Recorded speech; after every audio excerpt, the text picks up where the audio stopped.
King Loren and the Little Rose Garden. Dietleep once came unexpectedly on a visit to Master Hildebrand at his castle of garden. He looked sadder than of old, and returned the master's greeting without an answering smile. Hildebrand inquired the cause of his sadness, and he replied that he had a sweet and wise sister named Kundhild, who had kept house for him in Styria.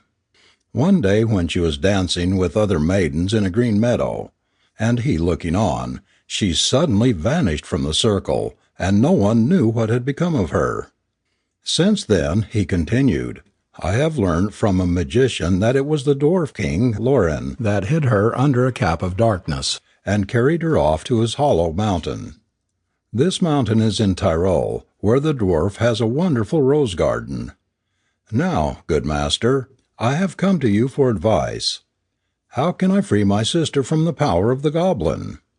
It is a ticklish matter, said Hildebrand, and may cost many a good life. I will go with you to Bern, to see Dietrich and our other comrades, and then we can agree in council what is the best plan to pursue. For the dwarf is powerful, not only because of the extent of his empire, but from his knowledge of magic. When the heroes heard what had brought Hildebrand and Dietleep to Bern, Wolfhart spoke first, and said that he would adventure himself alone upon the quest, fetch home the maiden safe and sound, and bring the royal mannikin to Bern bound to his saddle-bow. Dietleep then asked Hildebrand if he knew the way to the rose garden. He replied that he did, but that Loren watched over the garden himself, and exacted the left foot and right hand of anyone who was bold enough to venture within its bounds, and spoil the roses. He cannot exact this tribute, said Wittich, unless he gets the better of the warrior in fair fight. Well then, added the king, we will not touch the lovely flowers. All we want is to save our friend's sister from the hands of the dwarf, and that is a labor beseeming a warrior. All the heroes swore to do no hurt to the garden, and then Hildebrand consented to be their guide. The adventurers were Hildebrand, Dietrich, Dietleep, Wittich, and Wolfhart. Their road led them northward among the wild mountains, and over crevices, ice, and snow. It was a perilous way they trod, but they reckoned nothing of fatigue or danger, for their hearts beat high with hope. At length they reached the garden, a lovely place, where spring reigned eternally, making it a flowery oasis in a wintry desert. The heroes feasted their eyes on the beautiful sight, and felt as though they had reached the gates of paradise. Wolfhart was the first to break the spell. Setting spurs to his horse, he called to his comrades to follow, and galloped towards the garden. His mad career was soon checked by an iron door with golden letters inscribed on it. He tried to break open the door, but in vain. His comrades came to his aid, and the door was at last beaten in by the 4 strong men. The garden was still defended by a golden thread, such as used to surround the palaces of the Aessus in the olden time. The warriors trod down the thread, and then, in spite of Hildebrand's warnings, began to pluck the roses and trample the garden. Dietrich did not join in the work of destruction, but stood apart under a linden tree. Suddenly Hildebrand called out, "Draw your swords! Here comes the master of the garden!" They all looked up, and saw something bright advancing rapidly towards them. Soon they were able to distinguish the form of a horseman riding a steed that was as swift as the wind. He was small of stature, and habited in complete suit of armor. His helmet was of specially beautiful workmanship, and was further adorned with a diadem of jewels, in the midst of which a carbuncle blazed like a sun.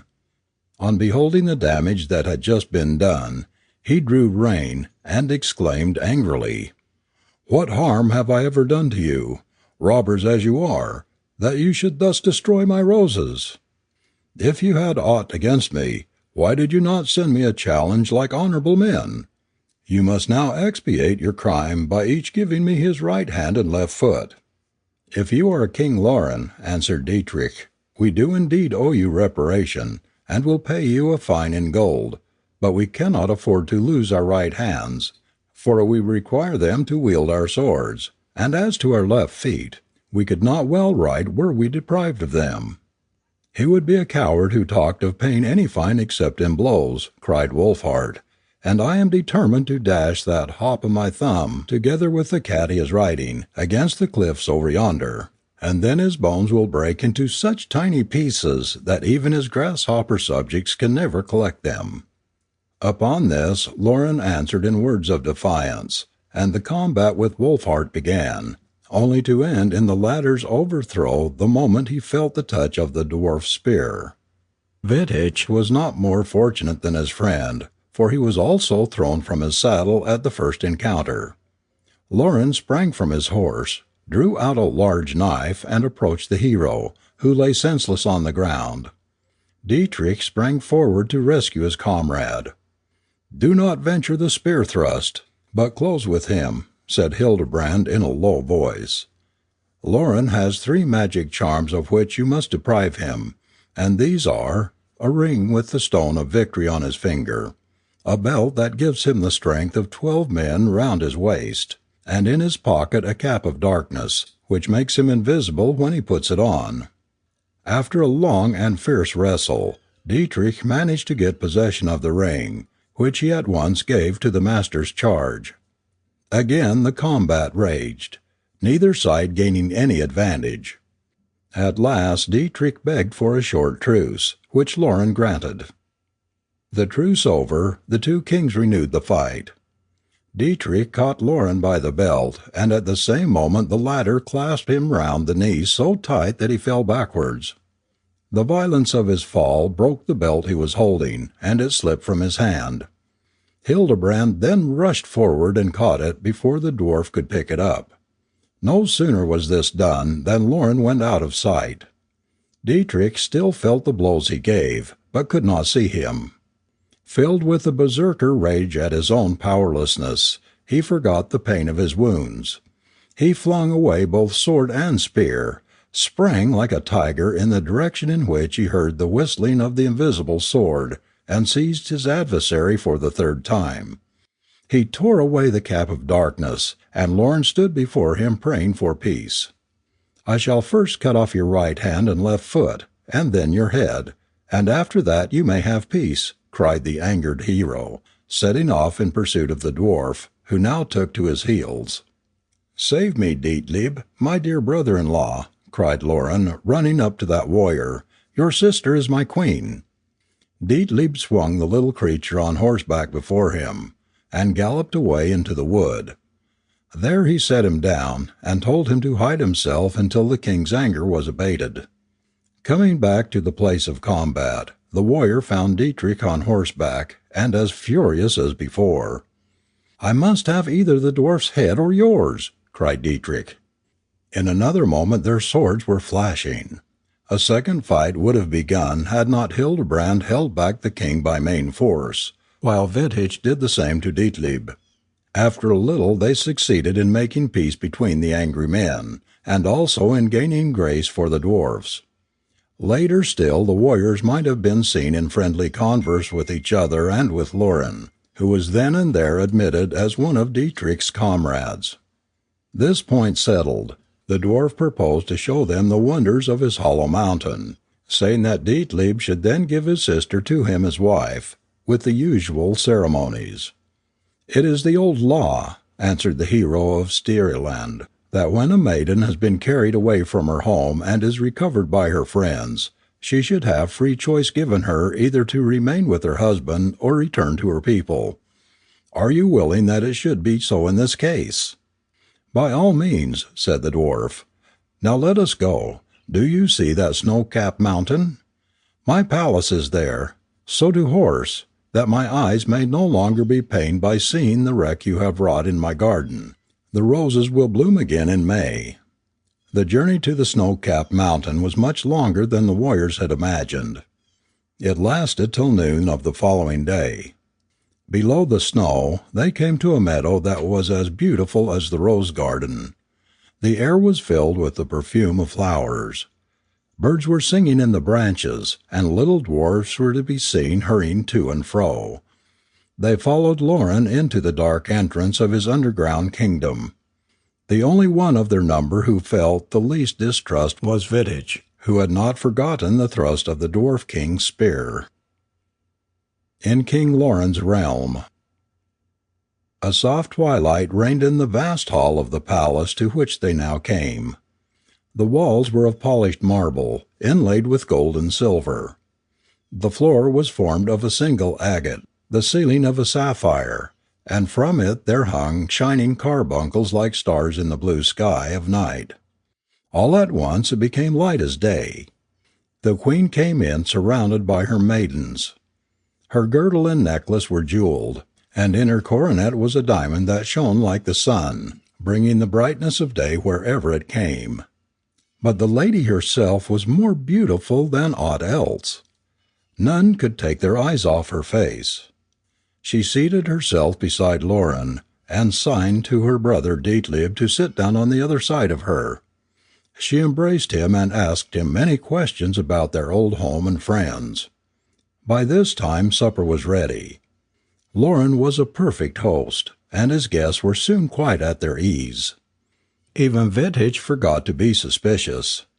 When the meal was over, the Dwarf King left the hall, and Dietleep seized the opportunity to ask his sister whether she was willing to remain in that underground paradise as its queen. She answered with tears that she could not forget her home and friends, that she would rather be a peasant girl in the upper world than a queen among the dwarves, and that though she must admit that Loren was very good and kind, yet he was not as other men. Dietleep then promised to save her or lose his life in the attempt. Loren now returned, and asked the hero if he would like to retire to his bedchamber. He took him there, and remained talking with him for some time. At last he told him that his comrades were all condemned to death, and that he had only spared him because he was his brother-in-law. "Traitor! False dwarf!" cried Dietleep. "I live and die with my comrades, but you are in my power." He started forward, but the dwarf was gone, and the door was shut and locked on the outside. Loren then returned to the hall, filled the goblets of the warriors from a particular jar, and entreated them to drink the wine, which would ensure them a good night's rest. They did so, and immediately their heads sank upon their breasts, and a heavy drugged sleep fell upon them.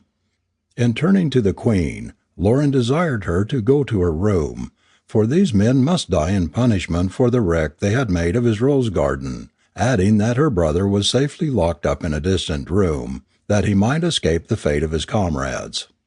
Kunhild wept aloud, and said that she would die if he carried out his cruel purpose. He gave her no distinct answer, but reiterated his command. As soon as the queen had retired, he sounded his horn, and immediately 5 giants and a number of dwarfs hurried into the room. He commanded them to bind the warriors so tight with cords that they could not move when they awoke. After that he had them dragged to a dungeon, where they might remain until he could decide their fate next morning. Having seen his orders carried out, he went to bed, and began to think whether it would be better to let the men off to please the queen, or to punish them for their evil deed. The last seemed to him the wiser plan, and he fell asleep, gloating over the intended slaughter of his helpless victims. Dietrich awoke soon after midnight. He felt that he was bound hand and foot, and called to his comrades for aid, but they were as powerless as he. Then Dietrich's wrath was roused to such a pitch that his fiery breath burnt the cords that bound one hand and let it free. After that, it was a matter of little difficulty to untie the knots at his wrist and feet, and then to set his comrades at liberty. What was to be done now? They could not break open their dungeon door. They had neither weapon nor coat of mail. They were helpless victims. At this very moment, while they were looking at each other in despair, they were startled by hearing a woman's voice asking in a low whisper if they were yet alive. "We thank you, noble queen," answered Hildebrand. "We are alive and well, but totally unarmed." So Kunhild opened the door, and appeared on the threshold with her brother. She placed her finger on her lips to enforce silence, and led the way to where the heroes' armor was piled. As soon as they were ready, the queen gave each of them a ring, by means of which he could see the dwarfs, even when they wore their caps of darkness. "Hurrah!" cried Wolfheart. "We can make as much noise as we like now that we have our armor on, and our weapons in our hands." Loren, awakened by Wolfheart's loud tones, knew that the prisoners were free, and at once summoned his dwarfish army to his assistance. The battle began, and raged for a long time without any advantage being gained by either side. Loren was pleased in his heart of hearts that matters had turned out as they had, for he was a bold little fellow, and liked open war better than trickery. At length the underground forces were routed with great loss, and Loren himself was taken prisoner. Dietrich spared the life of the dwarf king at fair Kunhild's request, but deposed him from royal power, and gave the mountain to Sintram, another dwarf of high rank, for a yearly tribute. When everything was ordered to their liking, the heroes returned to Bern, taking Loren with them as a prisoner. There was great joy in Bern at the return of the heroes, who were much praised for their valiant deeds, while the unfortunate Loren was laughed at by all. There was only one person who showed him any sympathy, and that was Kunhild. One day she met him when he was wandering about alone and melancholy. She spoke to him kindly, and tried to comfort him, and told him he would soon gain the king's friendship if he proved himself to be faithful and true. "Ah," he laughed bitterly, "they think that they have kicked a dog who will lick their hands, but a trodden snake bites. You may know what I intended to do. I have sent to inform Valberan, my uncle, who rules over the dwarfs and giants from the Caucasus to Sinai, of what has happened, and he is coming at the head of his forces to be my avenger. He cannot fail to win the day, slay strong Dietrich and his comrades, and lay the whole land waste. When that is done, I will take you back to my kingdom, and replant my rose garden, that it may be lovelier in May than it ever was before." "Loren," she answered, "you carried me away from home by trickery and magic spells, but I have not been blind to your love, and feel myself honored by its greatness. I cannot live in your underground kingdom, but I will love you and be your queen in the rose garden, if you will think of love and faithfulness, and not of revenge." She left him, and he sat pondering the matter for a long time. A few days afterwards, Dietrich came to the dwarf king, and taking him by the hand said, that he had been his prisoner long enough, that he must now sit with his comrades, or return to his own home, whichever he liked best. "And then," continued the king, "I will go with you to your rose garden next spring, and see it in its beauty." The dwarf silently followed the king into the hall. He sat at Dietrich's side at the feast, and thought over the vengeance he would take when his uncle came. But lovely Kunhild appeared and filled his goblet, saying a few kind words the while, and immediately love conquered hatred, and he cried, emptying the goblet to the last drop, "Henceforward I am your faithful comrade in life and death." Whilst the warriors were still at the feast, a messenger from King Valberan came in, and declared war on Dietrich in the name of his master, unless Loren were at once restored to his kingdom, and unless the hero of Bern sent Valberan all the money and all the weapons in the country, as well as the right hand and left foot of every warrior who had taken part in the destruction of the rose garden. Dietrich answered proudly that he intended to keep his money, arms, hand and feet, and those of his subjects also. "And tell him," added Loren, "that I send him my thanks and greeting for coming to my assistance, but that I am now free, and have entered into a bond of love and friendship with the king of Bern." Both sides prepared for battle, but before a blow was struck, Loren rode into his uncle's camp and tried to make peace between Valberan and Dietrich. His uncle told him he was no better than a broken-spirited serf, and refused to listen to his words. So the fight began, and raged furiously for many hours. At length, late in the afternoon, Dietrich and Valberan met, and challenged each other to single combat. It was a terrible struggle. Both kings were severely wounded, and it seemed to the onlookers as if both must die. Suddenly Loren threw himself unarmed between their swords, flung his arms around King Valberan, and entreated him to make peace. Almost at the same moment Hildebrand did the same by the angry Dietrich, and after much expenditure of words, the peacemakers had their way.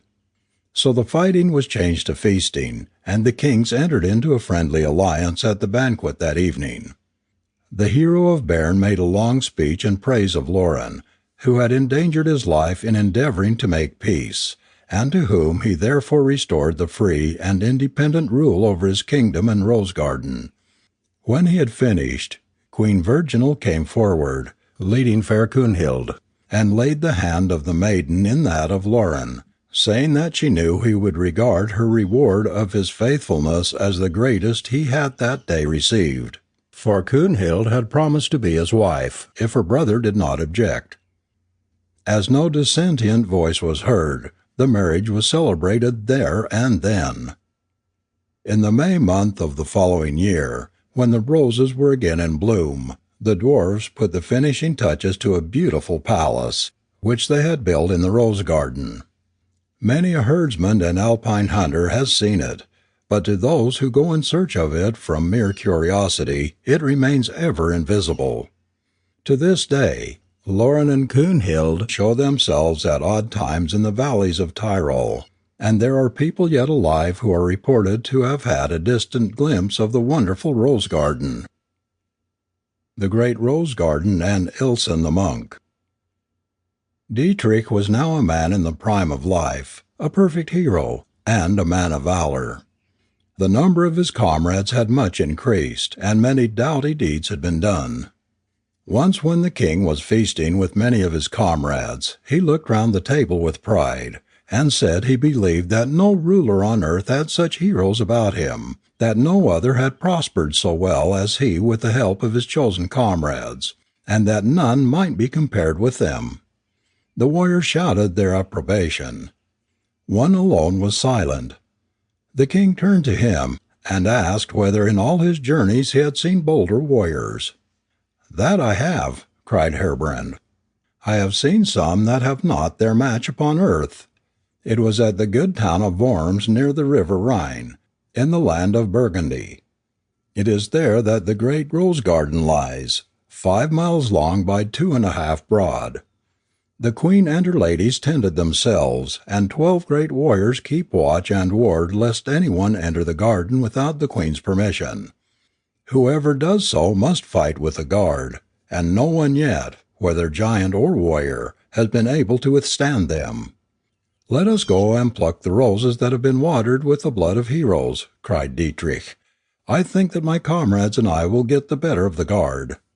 "If you mean to try your luck," said Herbren, "you must know that the victor will receive a kiss and a wreath of roses from lovely women." "Ah, well," said the old master, "for the sake of a rose and a woman's kiss I would not risk a single hair of my head or beard. He who wishes to pluck roses or kiss women will find enough at Bern. He need not go to the Rhine to find them." Trusty Eckhart and a few more of the comrades agreed with him, for well they knew what the Burgundian warriors were like. But Dietrich loudly declared that he was not going to fight for the sake of roses and kisses, but for honor and fame, and that if his comrades did not wish to go with him, he could go alone. Of course, they would not hear of that, and all who were present agreed to go. The names of those who thus adventured their lives were Dietrich himself, Master Hildebrand, Strong Vittich, Henny called the Grim, Wolfhart, the young heroes of Sigistab and Amalung or Amlung, Trusty Eckhart, and Hermit, Prince of Rusen. But they only numbered 9 in all, and 12 were needed to meet the 12 watchmen of the garden. Hildebrand knew what was to be done. He said, "Good Rudiker of Bechlaren will not refuse to be the 10th. The 11th must be brave Dietleep of Styria, and the 12th my pious brother, the monk Ilsen."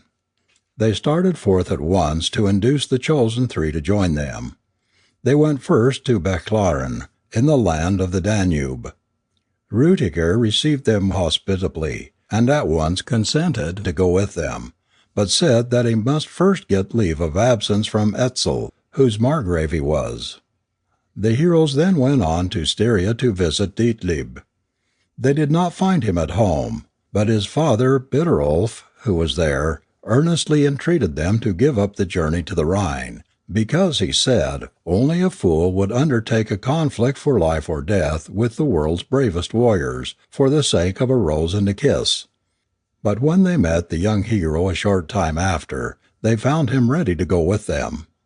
This settled, they went on to Munchensel, the monastery to which Hildebrand's brother belonged.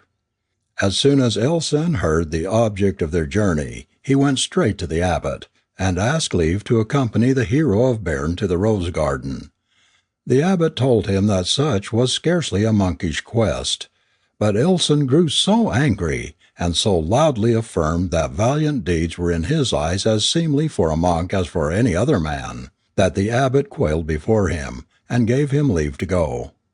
So Elsen donned his armor under his monkish dress, and started with his friends.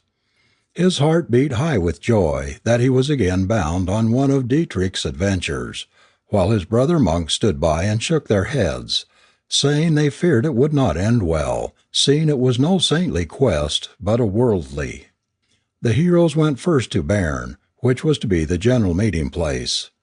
Margrave Rudiker was the last to arrive, for he had been detained by his visit to Etzel. Rudiker was now sent on before the others as ambassador to the King Gibbich at Worms, to inform him of their intended invasion of the rose garden. The Margrave was well known in the Rhineland, and was received as an old friend by the king, who rejoiced to hear of his leader's enterprise. The garden was entered on the appointed day, and the warriors stood opposite each other ready for battle, 12 against 12, and yet always 1 against 1. It was a terrible sight, for many a hero fell dying amongst the roses, and watered them with his heart's blood. When proud Wolfhart had slain his adversary, he contemptuously refused the kiss offered him by a lovely maiden, and contented himself with a garland of roses. The monk Ilsen walked into the lists on foot, clad in his grey robes. He jumped about among the roses with such strange agility that his opponent thought he had a madman to deal with. But he soon found that his reverend foe was made of sterner metal than he supposed, for he lay vanquished, a wiser man, though wounded almost to death. The victor received the wreath of roses on his tonsured head, but when he kissed the lovely maid who gave it him, she shrieked aloud, for his bristly beard had stung her rosy lips. Seeing this, he said with comical disgust, "The maidens of the Rhineland are fair to see, but far too tender to pleasure me." Many other heroes received the prize of victory, while others were severely wounded. Peace was not concluded until sunset. The brave hero of Bern soon afterwards returned home, pleased with the result of his quest.